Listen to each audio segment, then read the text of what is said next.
بسم الله الرحمن الرحيم. ولادي وحبايبي طلبة بريبتو، تعالوا مع بعض نحل ويك assignment ويك 4. تعالوا مع بعض يا شباب. الدرس بتاعنا النهارده او الموديل بتاعنا النهارده في الفانكشن والريليشن، من الدروس الجميله جدا جدا والسهله عليكم يا حبايبي. تعالوا معايا في التشوز نمبر 1. بيقول لي الريليشن بتاعتي 1 و 3 2 5 4 and 3. بيقول لي في الفانكشن دي then الدومين بيساوي كام؟ يا جماعة احنا اتفقنا مع بعض ان الدومين هو عبارة عن الفيرست بروجيكشن عندي. مين هو الفيرست؟ ادي ال1 وادي ال2 وادي ال4. يعني انا لما اجي هختار ال1 وال2 وال4، يبقى انهي اجابة صح؟ طبعا letter A. تمام كده. طيب تعالى معايا في question number 2. ادي البوكس بتاعي x وادي الريليشن بتاعتي. برضو نفس الكلام، عايز يعرف مين الدومين. طب تعالوا الأول نكتب كده الريليشن علشان نحدد مع بعض. طبعا الايه طالعة من السهم بتاعي، الارو بتاعي طالع من الايه وراجع للايه، برضو رايح للايه وجاي من الايه، يبقى ايه تو ايه. طيب هنا البي، الارو بتاعي رايح من البي للايه. طب هنا الارو بتاعي جاي من السي للايه. طيب يا ميس احنا قلنا ان الدومين هو عبارة عن الفيرست بروجيكشن، اللي هو عبارة عن مين بقى يا شباب؟ الاي والبي والسي. بالراحة خالص، يبقى انا هختار الاي والبي والسي. تعالى بقى معايا هنا.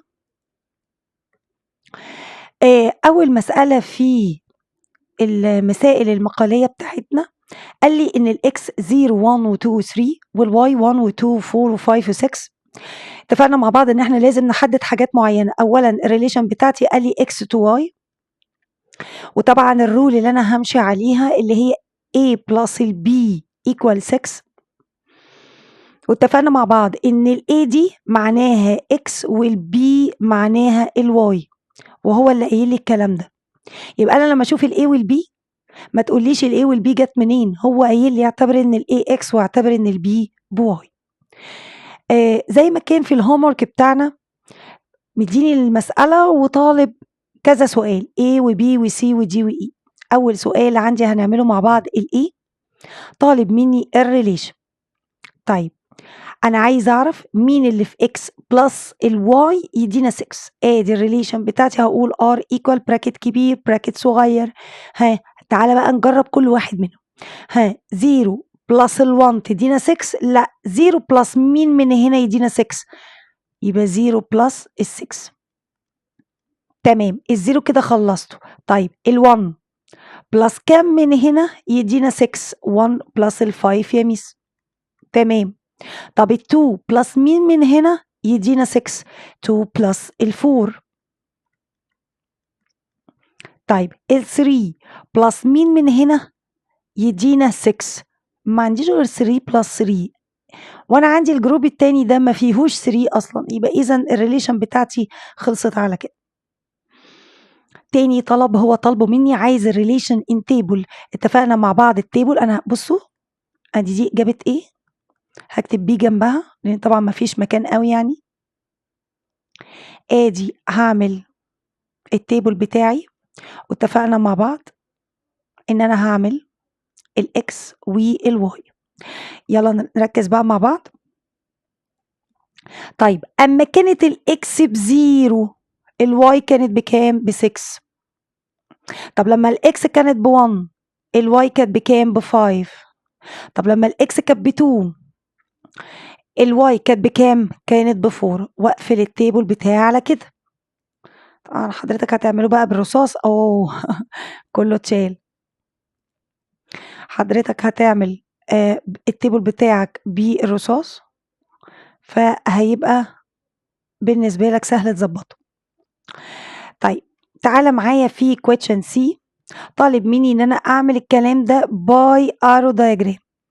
تمام، انا هعمل التو بوكسز بتوعي. بصوا انا هكتب كده سي اهي، ادي البوكس الاولاني وادي البوكس التاني. تمام كده، وهكتب على ده اكس وهكتب على ده واي. هكتب الاليمنت اللي جوه 0 1 2 3. تمام، انا هكتب 1 2 4 5 6. تمام كده؟ طيب الزيرو هوصلها بالسكس، اطلع منها ارو جميل كده لغايه السكس. تمام، معلش بقى انتوا هتسطروا بالمسطره وهيطلع الشكل اشيك بكتير يعني. ال1 وال5 ادي ال1 وهوصلها بال5. تمام، ال2 بال4 ادي ال2 بال4. تمام كده؟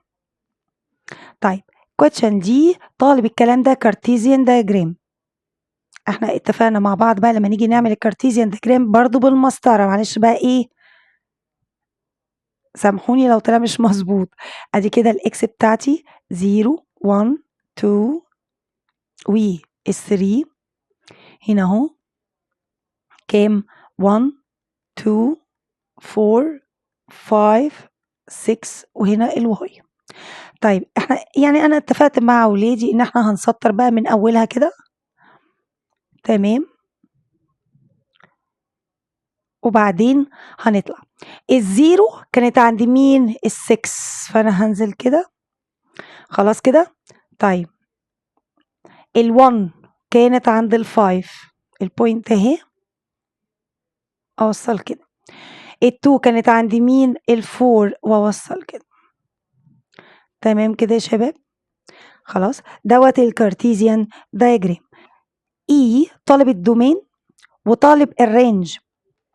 قلنا الدومين هو الفيرست بروجيكشن، فانا هكتب له كده ان الدومين ايكوال اللي هو مين؟ بصوا اللي معمول عليها بينك دي الزيرو والوان والتو، ده الفيرست بتاعي.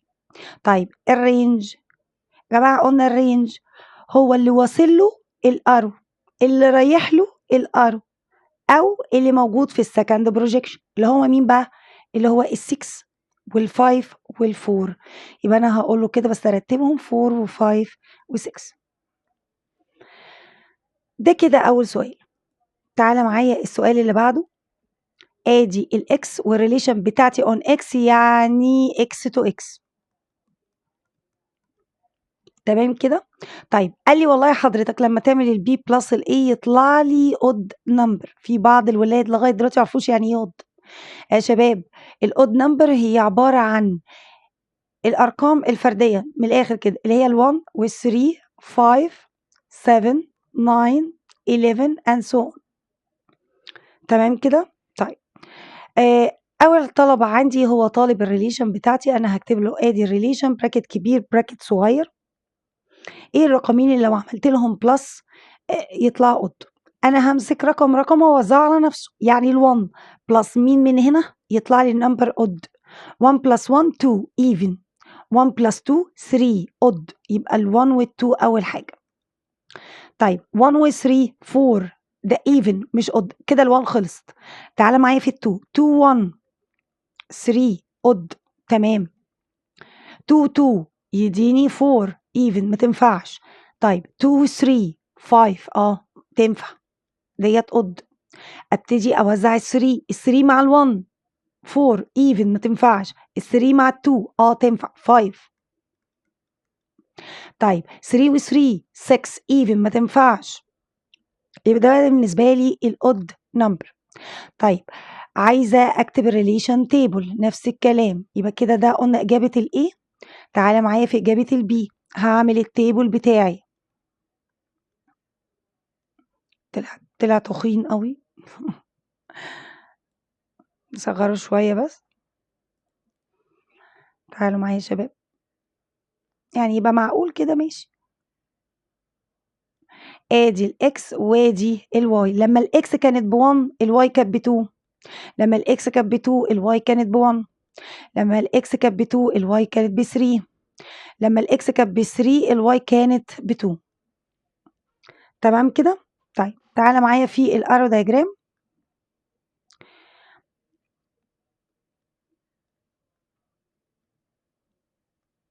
انا هعمل الاليمنت طبعا دي اكس ودي برضو اكس. 1 2 3 1 2 3. طيب ال1 مع ال2 وبعدين ال2 مع ال1 وبعدين ال2 مع ال3 وبعدين ال3 مع ال2، يعني أوضح شوية من المرة اللي فاتت. ادي كده البي. تعالى معايا في عملنا الريليشن في التيبل عملناه، الارو دايجرام عملناه. تعالى نعمل الكارتيزيان. احنا يمكن الموديل اهو بقى عندنا مكان نشتغل فيه. ادي دوت 1 2 3، هنا 1 2 3، هنا اكس وهنا اكس. طيب كده كانت ال1 مع ال2، وبعدين ادي كده اهو ال2 كانت مع ال1 وال3 كانت مع ال2. ثانية واحدة نعيدها تاني. ال1 مع ال2، بعد كده ال2 مع ال1، بعد كده ال2 مع ال3، وبعدين ال3 مع ال2. تمام.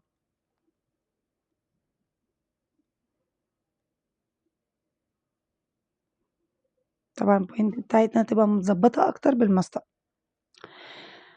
تمام. آخر حاجة طالبة الدومين. قلنا الفيرست بروجيكشن. طيب أنا عندي مين بقى؟ بصوا أنا هعملها لكم بلون مختلف أهو. أنا كده عندي ال1 2 2 3. طبعا النمبر لما بيكون متكرر باخد منه واحد، يبقى 1 2 3 وخلص الكلام على كده.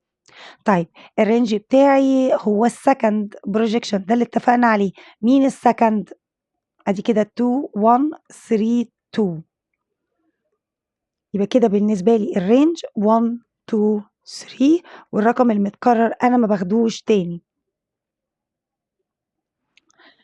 تمام. تعالى معايا بقى في question number 3. بيقول لي ايه بقى؟ ال f of x equal 3x plus ال b.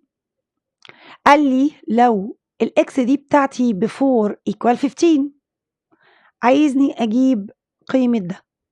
طيب فانا دلوقتي هقول له انا دلوقتي when x equal 4، الاكس لما بتكون ب 4 حضرتك، والاف اوف x equal 15. تمام. مش هما دول المعلومتين اللي هو اداهم لي؟ قال لي شيل الاكس وحط 4 والاف اوف x equal 15. تمام. تعالى نعوض بقى في دي. الاف هكتبها بقى تاني، f of x equal 3x plus البي. الاف اوف x دي بكام؟ دي والله 15 equal 3 multiply، شيل الاكس وحط 4 اهي بلس البي. طيب يبقى 15 equal 12 بلس البي. دي بقت equation. ايوه.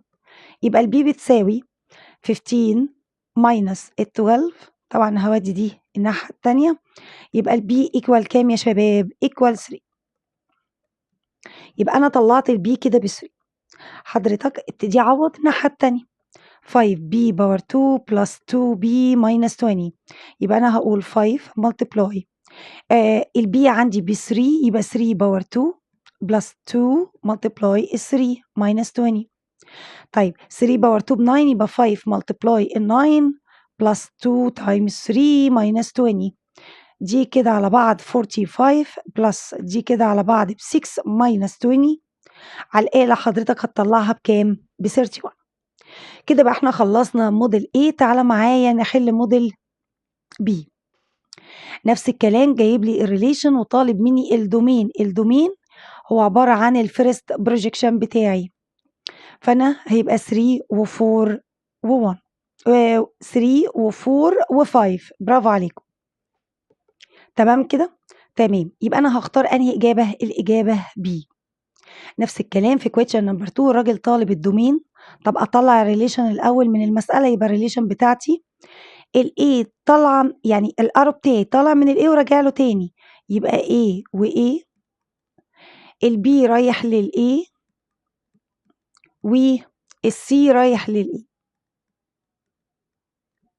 طيب يبقى الدومين بتاعي ده الفيرست بروجيكشن A B C. طبعا الاختيار A. تمام كده. طيب question number 1 في الستوري بتاعتنا. يا رب يبقى في مكان. انا مشكلتي في الاماكن، في مكان كبير تحت. طيب تعالى معايا. ادي الاكس والواي، وطبعا لازم اعمل بوكس كده على الريليشن بتاعتي. قال لي من الاكس تو واي، وقال لي عندي الاي بلس البي ايكوال 7. تمام كده. طيب طالب الريليشن بتاعتي بتساوي كام، فانا هكتب له الريليشن ايكوال ايه الرقمين اللي اعملهم بلس من الاكس والواي ويطلعوا لي 7. 0 بلس كام من هنا يطلع لي 7، يبقى 0 7. صح كده يا شباب؟ طيب خلصت الزيرو، امسك في ال1. 1 بلس كام يدينا 7؟ 1 بلس 6 يا ميس، ده شغل كيجي ده. طيب 2 بلس كام يدينا 7؟ 2 بلس 5. طيب 3 بلس كام يديني 7 من هنا؟ 3 بلس 4.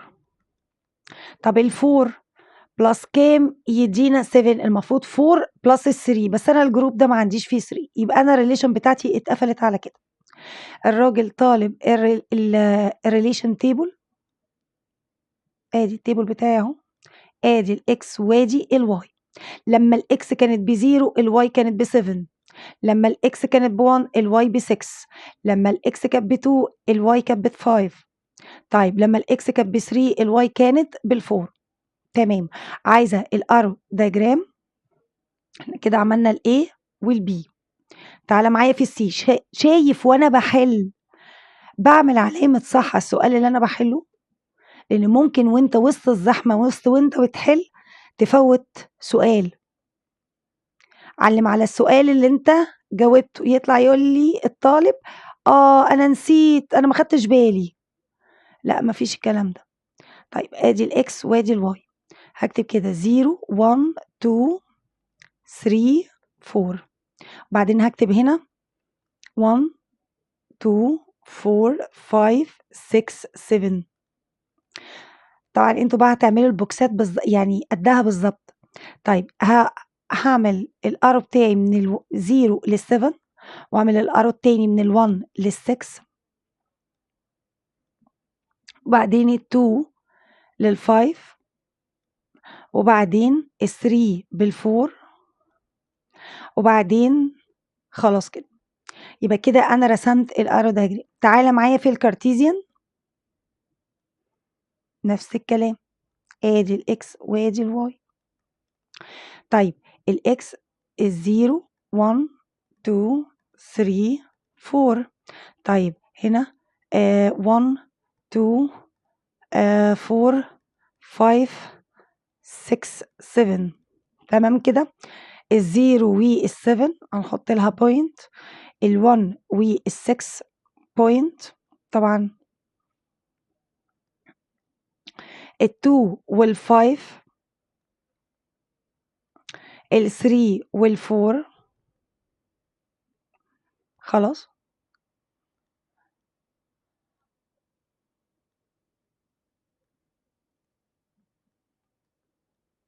نبين بس البوينت بتاعتنا جامد، نتقل عليها كده، ممكن اعملها لكم بلون مختلف لو مش واضحه يعني. تمام كده. وطالب مني يعرف هل دي فانكشن ولا لا. طب ممكن اجاوب لكم الاي هنا. طيب يا ترى دي فانكشن يا شباب ولا لا؟ طيب احنا استخدمنا الزيرو مره واحده، ال1 مره واحده، ال2 مره واحده، ال3 مره واحده، لكن ال4 دي انا ما طلعش منها ارو. يعني بص معايا في الارو دايجرام ده، انا الزيرو طلع منه 1 ارو، ال1 ال2 ال3 كله طالع منه 1 ارو، لكن ال4 ما طلعش منها 1 ارو. يبقى انا هقول له not function. يبقى انا هقول له because ال4 hasn't arrow. تمام كده. طيب تعالى معايا في السؤال التاني. طالب مني on x يعني x to x. تمام كده. قال لي ال a plus ال b even number. المرة دي خدنا الايفن، تعالى كده نشوف الايفن يا شباب. الجروب بتاع الايفن اللي هي الارقام الزوجية، اللي هي 0 اللي اقدر اقسمها على 2 جروبس طبعا، 0 2 4 6 8 10 and so on. اوكي. طيب الراجل طالب مني يعرف ايه الريليشن. ادي الريليشن بتاعتي. يلا يا شباب، عايزة أعرف إيه الرقمين لو عملت لهم بلس يديني even number. طيب 4 بلس 4 تديني 8 وال8 even. ممتاز. طب 4 بلس 3 7 ده odd ما تنفعش. 4 بلس 2 6 يبقى 4 و2 even. ماشي خلصت ال4. تعال نمسك ال3. 3 وال4 7 odd ما تنفعش. طب 3 و3 يعني أنا بوزع البراكت على نفسه مش كده؟ طيب 3 و3 6 ده even. طب 3 و2 5 ده odd ما تنفعش. خلصت كده ال4 وال3. تعال امسك ال2 ابدأ وزعها. 2 و4 6 2 و3 5 odd ما تلزمنيش. 2 و2 4 دي even. تمام كده. طيب طالب مني التابل بتاعي اهو ادي x ودي y. لما الاكس كانت يعني نبتديها من الاول عادي. يعني لما كان ب4 كان ب2.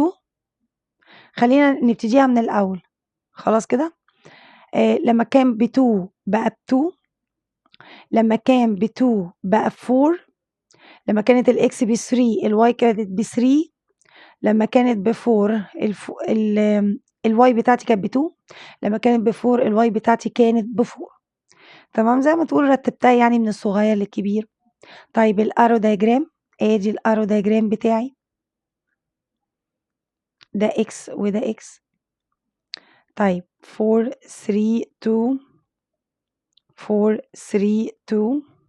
طيب ال4 كانت مع ال4 وبعدين ال4 كانت مع ال2 وبعدين ال3 مع ال3 وبعدين ال2 ال3 مع ال3 وبعد كده ال2 مع ال4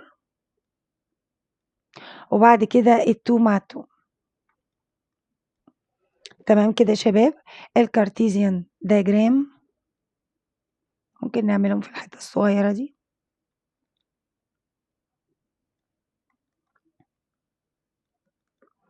ها 4 3 2 4 3 2.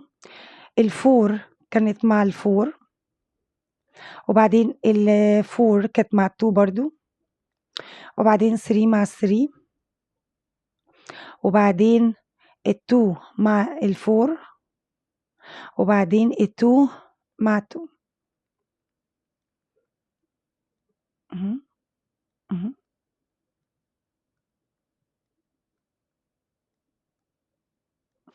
تمام كده دوت الكارتيزيان دياجرام بتاعي. طالب مني فانكشن ولا لا؟ يا ترى ده يا شباب فانكشن ولا لا؟ انتوا شاطرين. not function because each element hasn't one arrow. يا شباب مصر ال4 طالع منها 2 arrow. ال2 طالع منها 2 arrow. قلنا لو طلع من الاليمنت 2 arrow او ما طلعش خالص زي ال4 اللي فوق دي يبقى ده not function. لازم يطلع من كل واحد 1 arrow بس. تعالى السؤال اللي بعده نفس الكلام. هنقول المعلومات اللي الراجل ادهاني. قال لي when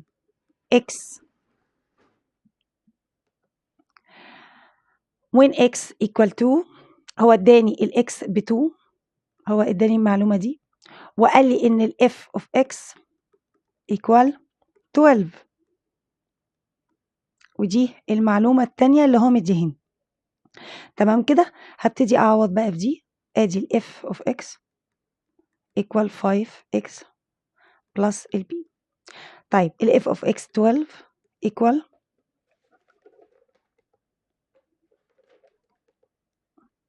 ال 5x هقول 5 multiply اشيل الاكس واحط 2 plus البي يبقى كده 12 equal 10 plus b. يبقى كده البي equal 12 minus 10 يبقى البي عندي equal كام؟ 2. ابتدي اعوض هنا يبقى البي باور 2 minus 2b minus 10. b باور 2 يعني انا هعمل 2 باور 2 minus 2 multiply 2 minus 10. 2 باور 2 4 minus 4 minus 10 الناتج بتاعي هيطلع نيجاتيف 10. وده كده إجابة موديل B. تعالى معايا في موديل C. عندي هنا برضو ريليشن وبيقول لي اكتب لي الدومين بتاعك. طالب مني الدومين. تمام يا شباب، قلنا الدومين هو عبارة عن الفيرست بروجيكشن. بص أنا هحط بوينت كده، يبقى 1 و 2 و 4. أكيد الإجابة letter A. طيب الراجل بيقول لي بقى which of the following diagram doesn't represent function. مين في دول مش function؟ طيب السي دي خارجة من نفسها وراجعة لنفسها تاني، يعني السي وسي. طيب هنا من ال A لل B ومن ال B لل A. كل first projection استخدم مرة واحدة وطالع منه 1 arrow، فدي بالنسبة لي ده function. طيب هنا خارج من كل element 1 arrow، فده بالنسبة لي function. خارج من كل واحد 1 arrow، يبقى ده بالنسبة لي function. طب تعالى نشوف ده. ده 1 1، السيركل مقفولة على نفسها اهي، خارجة من ال1 وراجعة لل1 تاني. بعد كده 1 و3. ايه ده يا ميس؟ انا مش هكمل، اصل الفيرست بروجيكشن عندي اتكرر مرتين، فده بالنسبة لي not function. تمام كده؟ طيب تعالى معايا، ادي الاكس وادي الواي. طالب مني from x to y، وبعدين عايز ال a plus ال b equal 5. فانا هكتب الريليشن بتاعتي بتساوي ايه الرقمين اللي يدوني 5 لو عملت لهم بلس؟ 0 بلس 5 يا ميس من الناحية التانية. طيب 1 بلس كام من هنا؟ 1 بلس 4 يا ميس. طيب ال 2 بلس كام من هنا يديني 5؟ ما عنديش 3 يا ميس، فانا 2 دي ما استخدمتهاش. وانا هقول لك ليه بعد كده، فلازم اقول لك ان ال2 دي انا ما استخدمتهاش، هقول لك ليه بعد شويه. طب ال 3 بلس مين من هنا يدينا 5؟ 3 وال2، يبقى 3 وال2. تمام كده؟ تمام. يبقى انا حليت الايه اول واحده. طب عايزه ريليشن تيبل، نفس الكلام هنعمل الريليشن تيبل بتاعنا. ادي الاكس وادي الواي. لما الاكس كانت ب0 الواي كانت ب5، لما الاكس كانت ب1 الواي كانت ب4، لما الاكس كانت ب3 الواي كانت ب2. تاني سؤال، طالب الارو دايجرام. ادي 0 1 2 3، وبعدين الارو التاني البوكس التاني بتاعي. بس انا هعمله لكم يعني ايه البوكس التاني. انا كل ما اجي ارسمه يطلع معوج مني، مش عارفه ليه. طيب بصوا يا شباب اهو، ادي البوكس التاني اهو. طيب هنكتب فيه الاليمنت التانية 1 2 4 5 6. طيب الزيرو هوصلها كده بالفايف واعمل ارو. طيب ال1 بال4. تمام كده. ال3 بال2. طيب طالب مني ادي الارو دياجرام خلاص، الكارتيزيان دياجرام. يبقى كده 0 1 2 3، وبعدين هنا 1 2 4 5 6، ودي الواي. طيب الزيرو مع الفايف، وبعدين ال1 مع ال4، وبعدين ال3 مع ال2. فانا هعمل كده. اها اها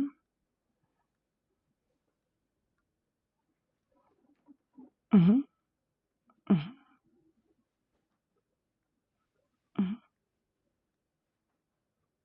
تمام. يبقى الزيرو مع الفايف، ال1 مع الفور، وال3 مع ال2. تمام كده. طيب طالب مني يعرف ده فانكشن ولا لا، عشان كده قلت لك ان ال2 ما استخدمتهاش، فمحتاجه ان انا احددها. فدي not function. طيب السبب ايه؟ هقول ان ال5 hasn't arm. انا عندي ال5 ما استخدمتهاش، يبقى هقول اكتبها لك هنا because 5 hasn't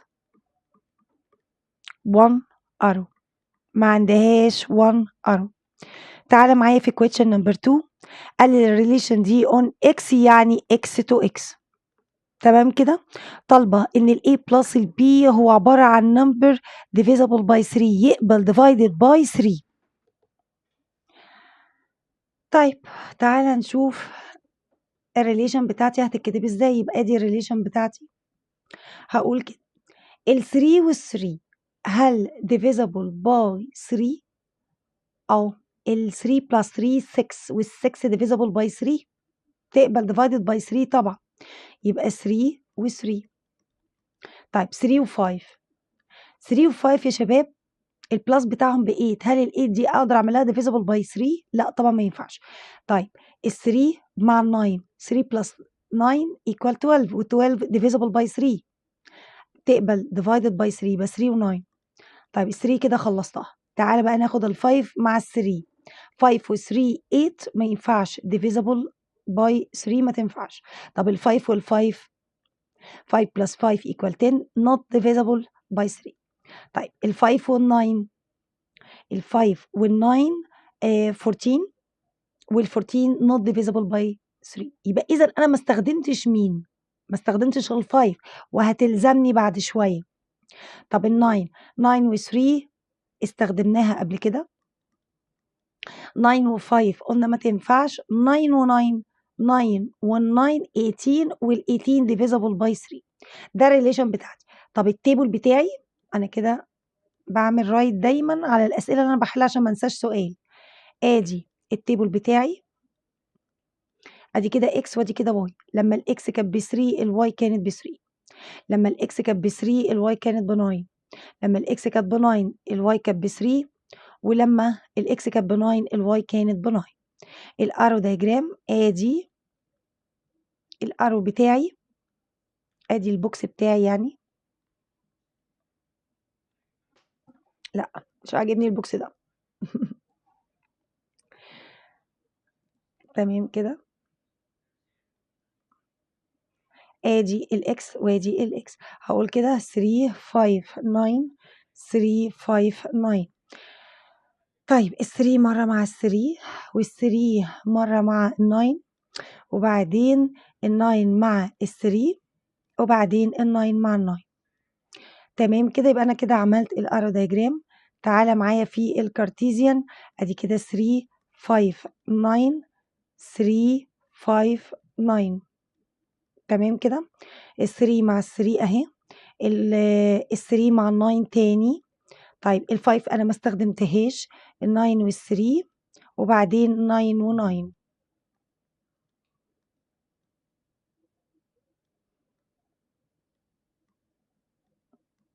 وده الكارتيزيان دايجرام بتاعي. طب عايزة أعرف هما فانكشن ولا لأ؟ قلت لك إن ال5 دي أنا ما استخدمتهاش وهحتاجها بعد شوية لما يسألني عن الفانكشن. فأنا هقول له not function because ال5 hasn't one arrow، ما عندهاش one arrow. تعالى معايا في آخر مسألة في التقييم بتاع النهارده. دلوقتي اداني معلومتين ان الاكس ايكوال كام؟ 2. دي اول معلومه. وقال لي ان الاف اوف اكس ايكوال ب 12. ادي المعلومتين اللي اداهم لي. تعال نبدا بقى نعوض في دي. اف اوف اكس ايكوال 5x بلس ال 5. طيب الاف اوف اكس هعوض مكانها ب 12 وبعدين الاكس ب 2 يبقى 5 ملتبلاي 2 بلس ال 5 يبقى 12 equal 10 بلس ال 5. يبقى البي equal 12 minus ال 10. يبقى البي بتاعتي طلعت بكام يا شباب؟ طلعت ب 2. ابدأ عوض في دي. 3b باور 2 minus 5b بلس ال 7. شيل البي وحط 2 يبقى 3 multiply ال 2 باور 2 نيجاتيف 5 multiply ال 2 بلس ال 7. 2 باور 2 ب 4 يبقى 3 multiply ال 4 minus 5 باور 2 times 2 بلس ال 7. يبقى هنا 12 minus 10 بلس ال 7. الناتج عند حضرتك في النهاية هيطلع 9. كده يا حبايبي نكون خلصنا week 4. أشوفكم على خير إن شاء الله بإذن الله الحصة الجاية.